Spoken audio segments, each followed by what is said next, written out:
Sıfırdan biznes qurmaq istəyən adam, istəyir bu freelancerlik olsun və s.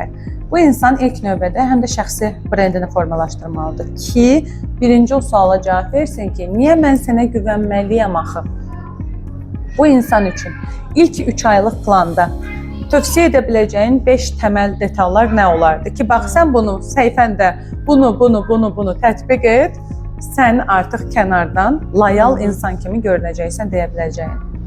Super.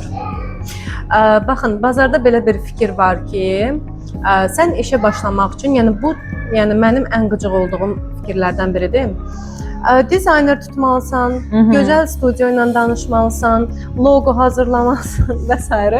Yəni ən qıcıq olduğum şeylərdir. Niyə? Çünki görüntü mən indi sadalayacağım hansı addımlar vacibdir və görəcəksiniz ki, görüntü hansı etapdadır. Çünki mənim yanıma dəfələrlə super rejissorlar gəlib, super dizaynerlər gəlib, yəni səhifələri mənim səhifəmdən belə daha yaxşıdır, amma adamların satışı sıfır səviyyəsindədir. Bunun da səbəbi məhz elə budur. Çünki insanlar strategiyası başlayır, heç bilmir ki, insanları hara aparacaq, necə istəyəcək və s.